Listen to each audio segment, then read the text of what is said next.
नहीं तो डाउट आ जाता है ना थोड़ा। नहीं, मतलब नहीं, आप डाउट नहीं कीजिए, क्योंकि आप अगर पिछला यूपी का चुनाव देखिए तो उसमें मुस्लिमों ने सबसे ज़्यादा वोट किसको दिया था? समाजवादी पार्टी को दिया था। दूसरे नंबर पर कांग्रेस नहीं थी, बीएसपी भी नहीं थी। दूसरे नंबर पर उसने बीजेपी को वोट दिया था। I doubt. नहीं, आप आंकड़े निकाल के देख लीजिए, अभी देख लीजिए, आंकड़े निकाल के देख लीजिए। नहीं, फर्जी आंकड़े नहीं है ऐसा। हम आंकड़े की बात छोड़ दीजिए, जो लोग पूछने के लिए गए मुस्लिम मोहल्लों में सरकार कैसी चल रही है योगी जी की, बहुत अच्छी चल रही है।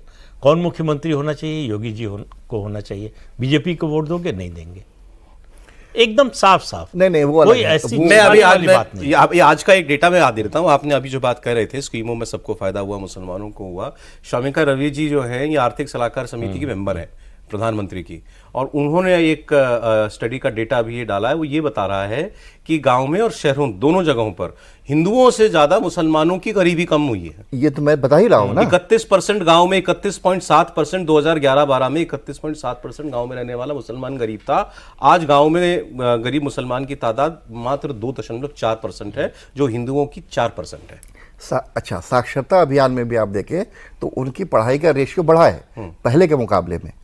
दूसरी चीज ये है, जो 80 करोड़ लोगों को राशन पहुंच रहा है उसमें वो भी तो है। सर सुविधा तो सारी मिल रही है, बीजेपी को उसका फायदा नहीं होता। ये बात जो बात सर नहीं, दो चीजें इसमें अंतर कीजिए।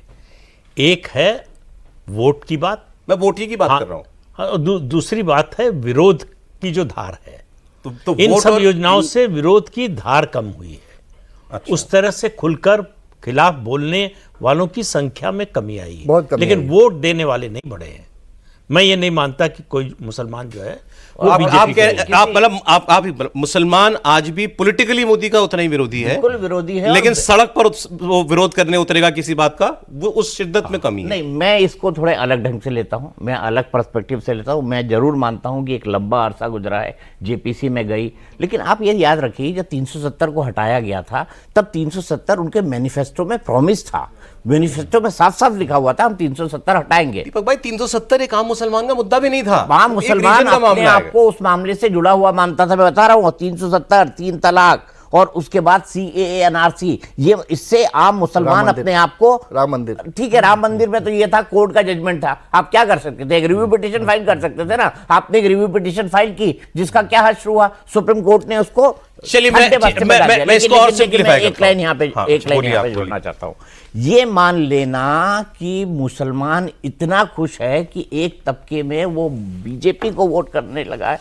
मैं सबसे बड़े जो मुसलमान हितों के चैंपियन हैं नीतीश कुमार, आप उनका डाटा उठा के देख लीजिए 2020 के बिहार विधानसभा चुनाव में कितने प्रतिशत मुसलमानों का वोट उनको मिला है? 5%।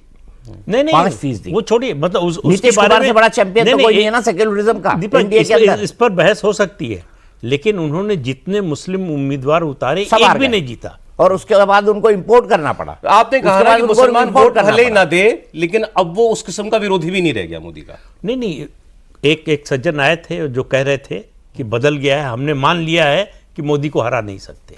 एक छोटा ये उसका नतीजा है। एक छोटा इस लड़ाई का अंत उनको मालूम है कि हम कोशिश करें, चाहे 370 की बात हो, चाहे राम जन्मभूमि की बात हो, 3 तलाक की बात हो, अब वक्फ बिल की बात है, सीए की बात हो, हर मुद्दे पर विरोध करके देख लिया, कोई फायदा नहीं हुआ। मैं इसको दूसरा तरीके से पूछता हूं। नहीं, मैं इसमें एक चीज किस्सा सुनाता हूं आपको। किस्सा क्या है? किस्सा ये है कि एक इंसान से पूछा गया कि भाई यह चीज आपको बुरी लग रही है? बोले बिल्कुल बुरी लग रही है। बोले ये कितनी अच्छी है? बोले बिल्कुल अच्छी नहीं है। क्या आपका फायदा हो रहा है? बोले बिल्कुल फायदा नहीं हो रहा है। तो आप इसके विरोध में क्यों नहीं खड़े होते? तो बोलता है विरोध में खड़े होंगे तो जूते पड़ेंगे।